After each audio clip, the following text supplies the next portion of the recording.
Imagine downloading a brand new app, opening it with excitement, and within seconds, it crashes. Frustrating, right? Now, imagine that app is a banking system, a hospital management system, or even the software controlling an airplane. A single bug could lead to huge financial losses, security breaches, or even put lives at risk. So, how do software companies prevent these problems before users encounter them? The answer is software testing. In today's lesson, we'll explore the fundamental test process in software quality assurance, the systematic approach used to identify defects, improve quality, and ensure software works as expected.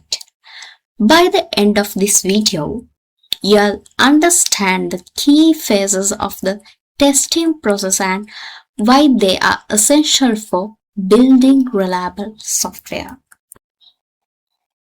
These are the steps included fundamental test process.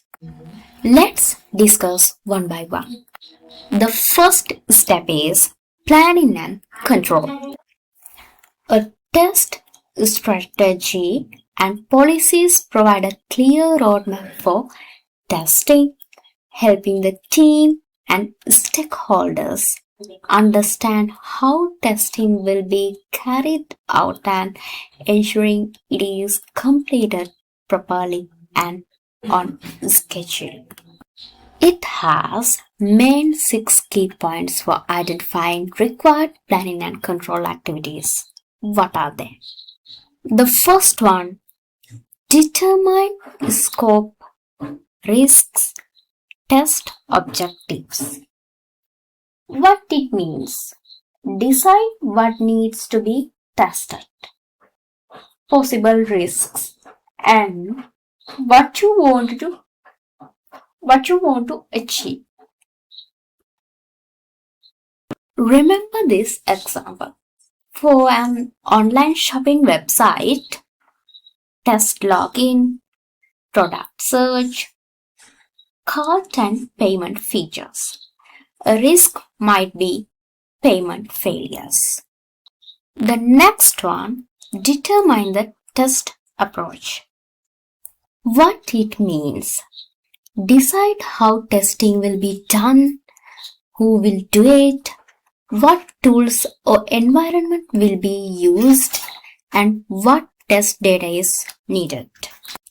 For an example, use manual testing for the login page and automated testing for checkout. Test using sample customer cards. The next one, implement the test policy or strategy. What it means? Follow the testing rules and strategy defined by the organizations. For an example, the company policy says all critical bugs must be fixed before release. So, testing focuses heavily on critical features. The next one, determine test resources. What it means? Identify the people, tools, and environment needed for testing. For an example, assign 3 testers, prepare test laptops, and set up a test server. The next one, schedule all test activities. What this means? Plan when each testing activities will happen. Like this. The last one, determine exit criteria. What this means? Decide when testing can stop and the software is ready for release. Right? Once these conditions are met, the product can be released. Think of test controlling like running a pizza party for your friends.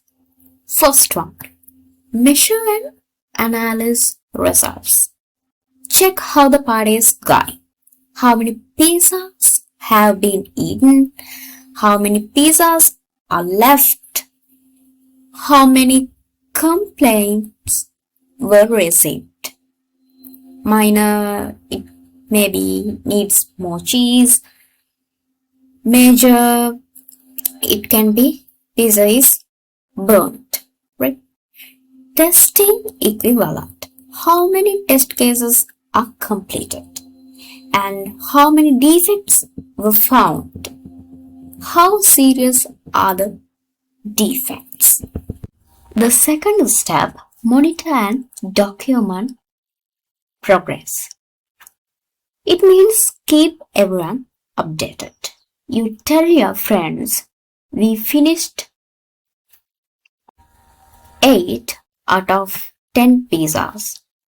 And we can say 2 pizzas are still in the oven. And 1 pizza accidentally fell on the floor. What about testing equivalent?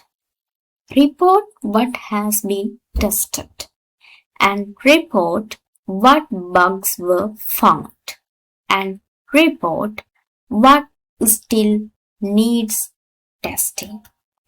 The third step is initiate corrective actions. It fixes problems when they appear. For an example, pizza is burning. What we should do? Lower the oven temperature. Second one, not enough drinks. What should we do?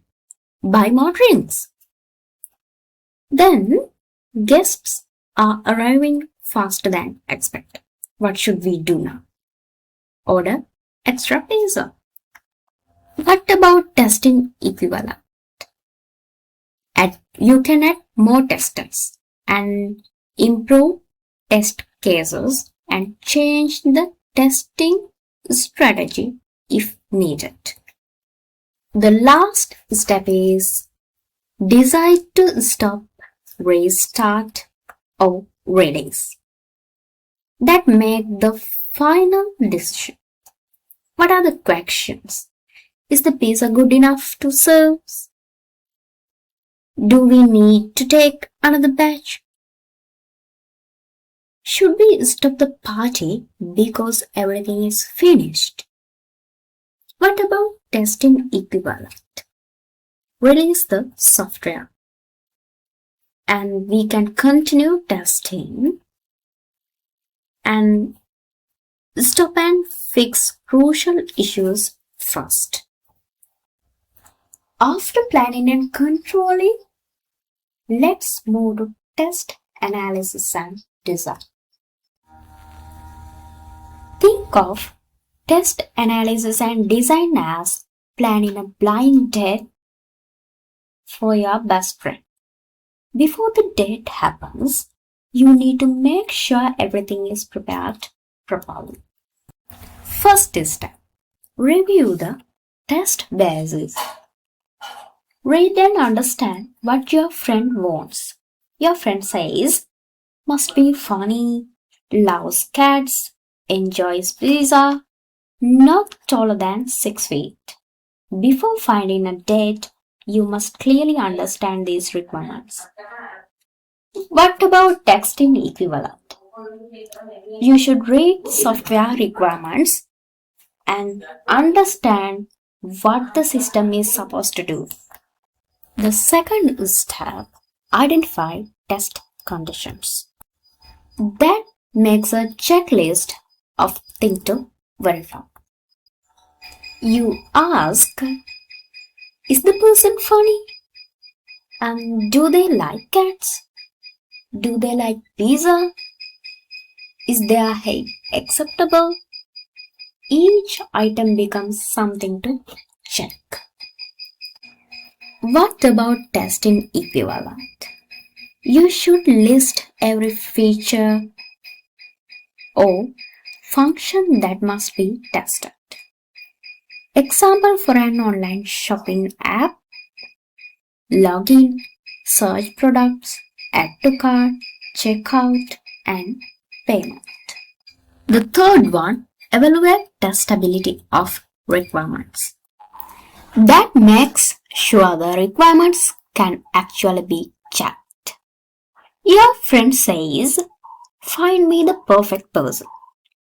What's your reply? What does perfect mean? That's impossible to test. Instead, find someone who likes cats, pizza, and movies. Now you can verify it. What about testing equivalent? Requirements must be clear and measurable. Think bad requirement like the system should be fast. But what about better requirement? The system should load within 2 seconds. Now, testers can verify it. The last step is design the test environment. You should prepare the date location, right? What you need: a restaurant, a table, transportation, a backup umbrella. Without these, the date can't happen properly. What about testing equivalent? You should prepare computers, install software, set up databases, configure testing tools. Remember these things according to the blind date, right? How? Review requirements are equal to understand what your friend wants. Identify test conditions are equals to create a checklist of qualities in blind date. Remember these things according to the blind date example, right? That's exactly what test analysis and design does before actual testing starts. The third process is test, implementation, and execution. Think of test, implementation, and execution as preparing and running a school talent show. You can't just start the show immediately. First, you need preparation. Then you run the event and handle problems. Before execution, you should develop and prioritize test cases. In this case, you should create step-by-step instructions. What are the test cases for singing competition? First one, call contestant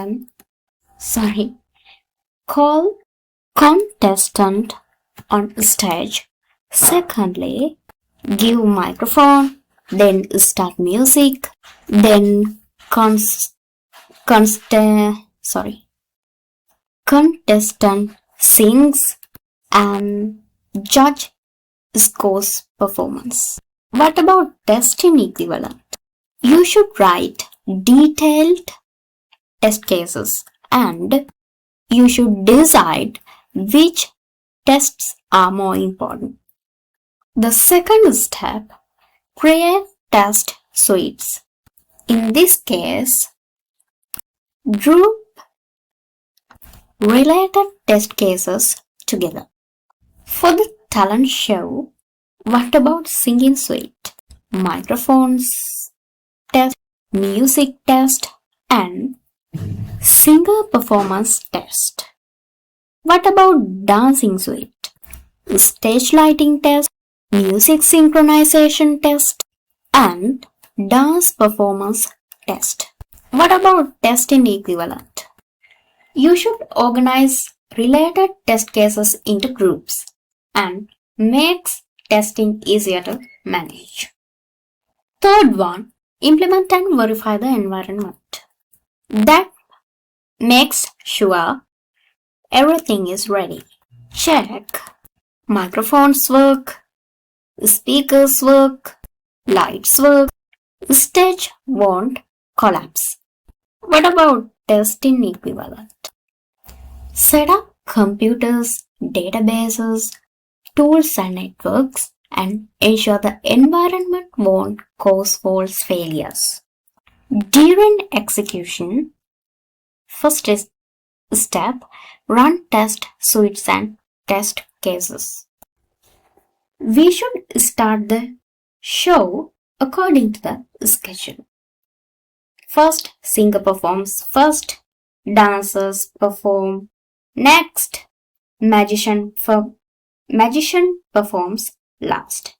Not everyone runs on stage at once. What about testing equivalent? Execute tests in the planned order and use the correct tools and environment. The next one, log the outcome. You should record what happened. This is an example for this, right? And also note which microphone was used, which stage and which song. What about testing equivalent? You should record test results and record software version, data used, tools and environment. The next one, compare actual versus expected results. It checks if reality matches expectations. What we expected, single songs clearly through microphone. But actual microphone starts making robot noises. What is the result? Defect found. Now document what happened, when it occurred. Steps to reproduce. What about testing equivalent? Compare expected and actual results and create defect properties. Create defect reports. The next one, retest and regression testing. After receiving the report, the technician repairs the microphone. Now, it's time for testing again. The first step is retesting. We test the same microphone work correctly now. If the singer's voice is clear and the robot noises are gone, the retest passes. But we are not finished yet. Sometimes fixing one problem creates new problems somewhere else. So we perform regression testing. We check, do the speakers still work? Does the music system still work? Do the stage lights still work? We are making sure that the microphone fix didn't accidentally break anything else. Restarting verifies that the specific defect has been fixed. Regression testing verifies that existing features still work after the fix. That's why testers always perform both retesting and regression testing before releasing the final products. The fourth fundamental process is evaluating exit criteria and reporting. Imagine you are organizing an all-you-can-eat buffet for your friends. Before opening the buffet, you create some rules. These rules are called exit criteria. For example, all food stations must be ready. At least 95% of dishes must be prepared. Dessert station must be ready. Now, no raw chicken allowed. No major kitchen problems. Now, it's time to check whether these conditions have been met. Step 1. Check test logs against exit criteria. You compare what was planned with what actually happened. Let's see the results. 95% dishes prepared. It's okay. Dessert station ready. It's okay. No raw chicken. Oh, someone forgot to cook the chicken. In software testing, this is similar to reviewing test results and defects logs. We check, have all tests been completed? Have all defects been fixed? Have all exit criteria been satisfied? If something is missing, we identify what still needs to be tested or fixed. Step 2. Assess whether more testing is needed. Now, we need to decide if the buffet is truly ready. Questions to ask. Is the raw chicken issue serious? Should we delay opening? Should we inspect the kitchen again? In software testing, this means deciding whether additional testing is required. The testing team and stakeholders may discuss, should the exit criteria be extended?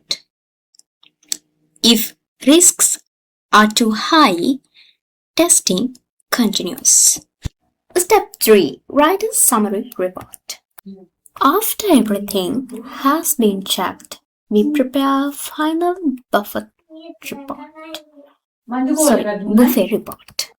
Buffet state report. 98% of dishes prepared and dessert station ready.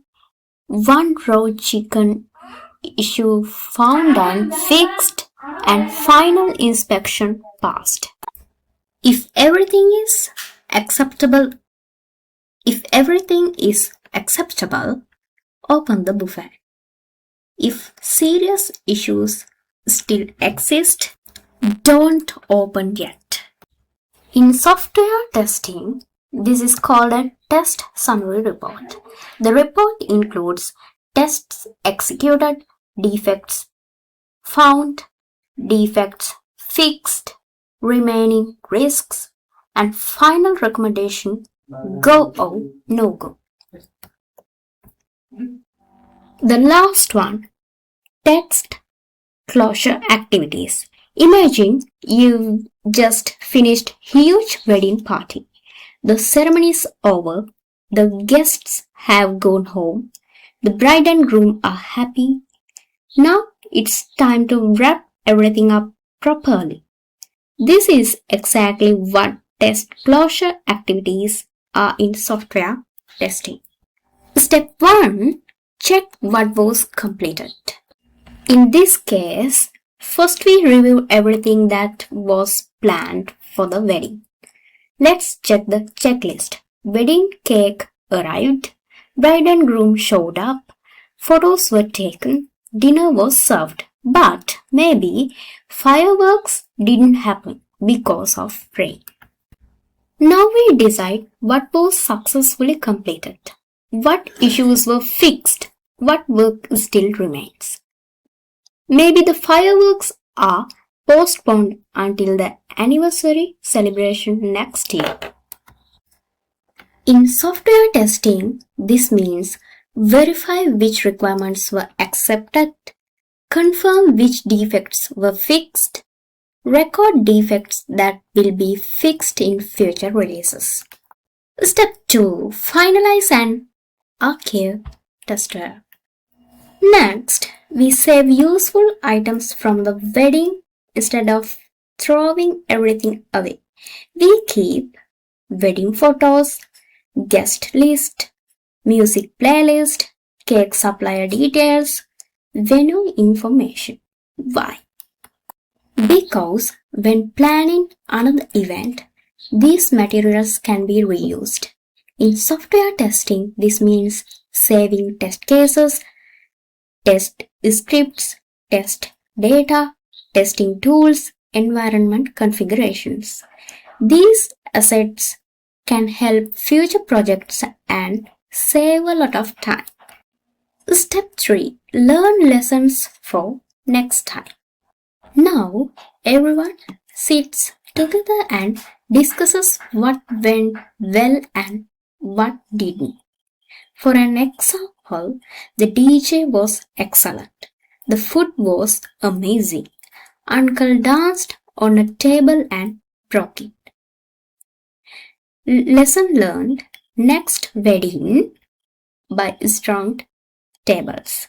In software testing, this is called a lesson learned meeting. The team discusses what worked well, what problems occurred, how can testing be improved next time. These lessons help future projects become more successful. And that's a complete overview of software testing activities. Remember, plan, test, fix, verify, close, right? Software testing helps ensure software quality, reduces risks before release. Thanks for watching. Don't forget to like, share and subscribe for more software engineering tutorials. See you in the next video. Bye bye.